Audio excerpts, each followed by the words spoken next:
नमस्कार, news nation देख रहे हैं आप। मैं हूं आपके साथ अंजीत। अमेरिका में ट्रंप की ताजपोशी से पहले ईरान पर बड़ा खतरा मंडरा रहा है। ट्रंप और नेतन्याहू की जोड़ी आगे क्या करेगी, इसे लेकर तमाम आशंकाएं जताई जा रही हैं और ईरान की टेंशन बढ़ गई है। नेतन्याहू ने कुछ ऐसा कहा जिससे तेहरान खौफ में है। इस बीच ट्रंप के करीबी के एक बयान ने भी मिडिल ईस्ट के भविष्य को लेकर बड़ा संकेत दिया है। इजराइल और अमेरिका का ईरान को घेरने का क्या प्लान है, देखिए इस रिपोर्ट में।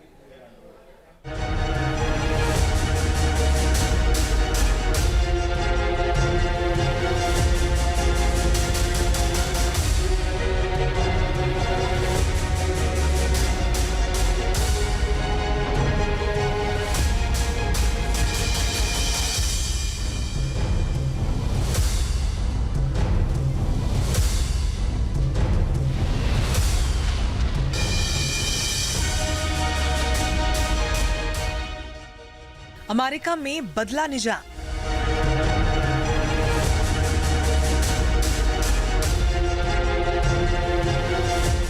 नेतन्याहू का नया प्लान। टेंशन में आया ईरान। घातक होगा अब अंजाम।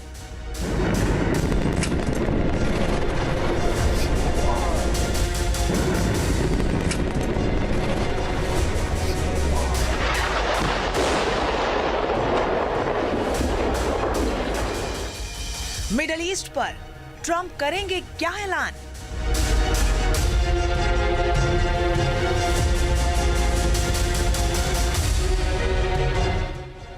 ट्रंप क्या करेंगे, उसका असर क्या होगा, कितनी मुश्किलें बढ़ेंगी, हालात कितने बिगड़ेंगे, ये सवाल ईरान के दिन का चैन और रात की नींद उड़ा रहा है।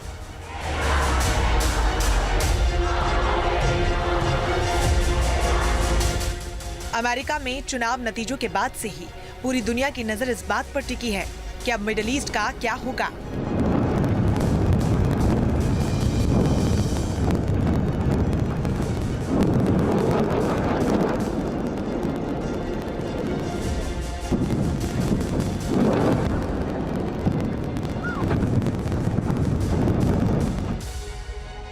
ट्रंप ने अभी शपथ नहीं ली, लेकिन उनका पुराना ट्रैक रिकॉर्ड देखते हुए ईरान का डर बढ़ने लगा है।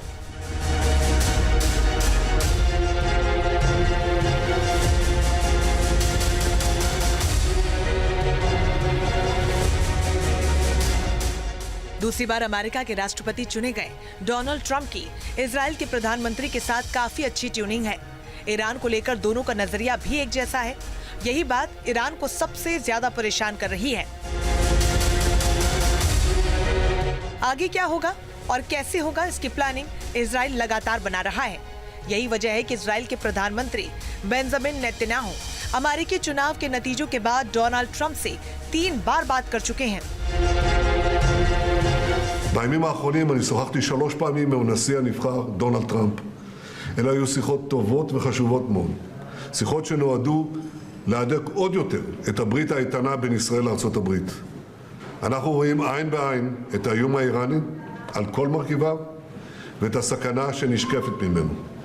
ואנחנו רואים גם את ההזדמנויות הגדולות שעומדות בפני ישראל בתחום השלום והרחבתו ובתחומים אחרים. एक हफ्ते से भी कम वक्त में नेतन्याहू 3 बार ट्रंप से बात कर चुके हैं।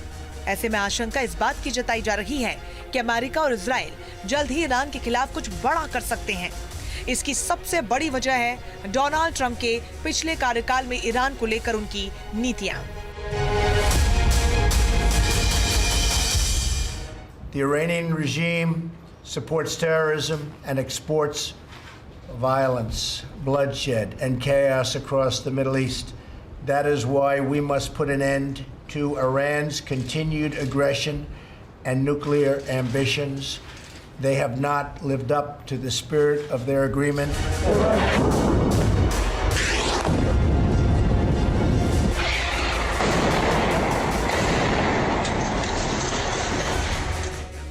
ट्रंप ने पहले ही अपने ऐसे तेवरों के साथ ईरान पर बार बार निशाना साधा, लिहाजा इस बार भी उनके रुख में बड़ा परिवर्तन आने की कोई उम्मीद फिलहाल नजर नहीं आ रही। ट्रंप और नेतन्याहू के बीच हुई बातचीत के बाद ईरान के खिलाफ एक्शन लिए जाने की संभावनाओं की एक बड़ी वजह हाल ही की घटनाएं भी हैं।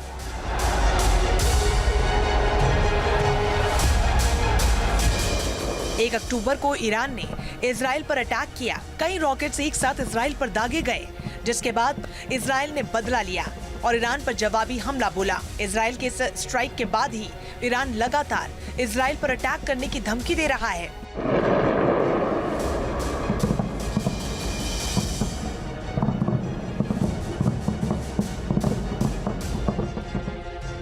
ईरान के सुप्रीम लीडर समेत IRGC के कमांडर भी बड़े हमले की रणनीति तैयार करने का दावा कर चुके हैं। मगर अमेरिका में सत्ता परिवर्तन के बाद ईरान के सामने खतरा बढ़ गया है। डर इस बात का भी है कि अगर उसने इजराइल पर हमला किया तो ट्रंप को मौका मिल जाएगा और वो विध्वंसक प्रहार कर सकते हैं।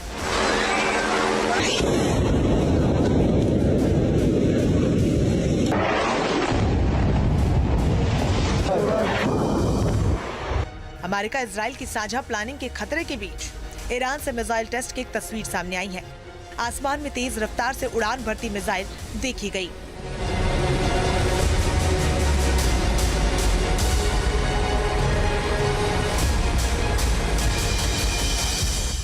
माना जा रहा है कि ईरान ने किसी नए क्रूज मिसाइल का टेस्ट किया है, यानी ईरान अपनी तैयारी में कोई कसर नहीं छोड़ना चाहता।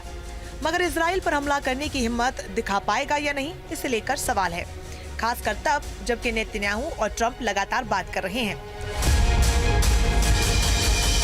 क्योंकि डोनाल्ड ट्रंप और बेंजामिन नेतन्याहू का जो कॉम्बिनेशन है वो आतंकियों के लिए डेडली कॉम्बिनेशन है और ये आतंकी और उसके पीछे जो बैठा हुआ ईरान भारी दबाव में स्पष्ट रूप से दिखाई देते हैं।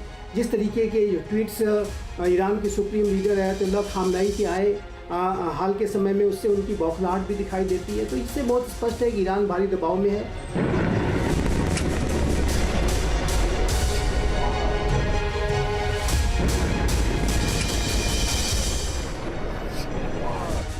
ट्रंप ने जब से अमेरिका में राष्ट्रपति पद का चुनाव जीता है, तब से इजराइल में पीएम नेतन्याहू के हौसले बुलंद हैं। इजराइल की सेना गाजा से लेकर लेबनान तक हमले भीषण कर रही है। एक दिन में अटैक की संख्या पहले के मुकाबले काफी बढ़ गई है।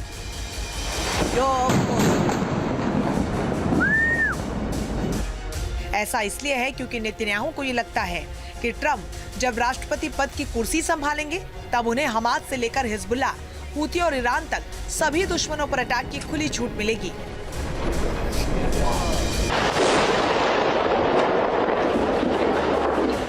मिडिल ईस्ट में जारी तनाव के बीच डोनाल्ड ट्रंप के एडवाइजर माइक इवांस ने भी बड़ा संकेत दिया। माइक ट्रंप के सबसे खास लोगों में से एक माने जाते हैं।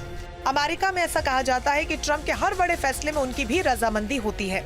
इवांस ने इजराइल के एक चैनल से इंटरव्यू के दौरान ये साफ किया कि इजराइल के पास निर्णायक कार्रवाई करने के लिए 20 जनवरी तक का समय है।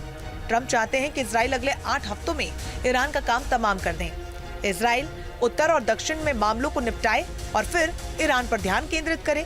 इजराइल ईरान के तेल प्रतिष्ठानों और व्यापार कंटेनरों को निशाना बनाए। माइक के इस बयान का ये मतलब है कि ट्रंप की शपथ से पहले ही मिडिल ईस्ट में बड़ा धमाका हो सकता है और ईरान पर इजराइल कभी भी कार्रवाई कर सकता है, यानी शांति बहाली के आसार फिलहाल नजर नहीं आते। आने वाले समय में इजराइल आतंकवादियों के विरुद्ध कठोर से कठोर कार्रवाइयाँ करेगा। ये जो कार्रवाइयाँ जो अब तक इजराइल कर रहा था उससे कहीं ज़्यादा बड़े स्तर पर वो कार्रवाइयाँ करेगा और इससे जो चाहे वो आतंकी हो या आतंकियों का स्पॉन्सर ईरान हो, वो भारी दबाव में है, ये स्पष्ट रूप से दिखता है। ट्रंप ईरान के जानी दुश्मन हैं। पहले कार्यकाल में वो सबसे ज्यादा ईरान के खिलाफ ही मुखर रहे हैं। वर्ष 2018 में उन्होंने ओबामा कार्यकाल में हुए ईरान के साथ अमेरिका के परमाणु समझौते को रद्द कर दिया था। Allow the world's leading sponsor of terrorism to possess the planet's most dangerous weapons. We cannot allow a regime that chants death to America and that threatens Israel with annihilation to possess the means to deliver a nuclear warhead to any city on earth. Just can't do it.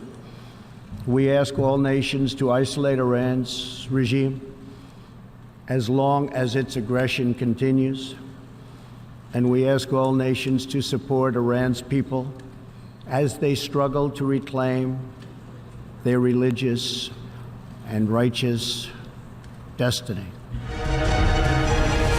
Trump की यही नीति अभी Iran के खिलाफ बनी हुई है। ऐसे में ईरान का परेशान होना लाजमी है। Team news nation.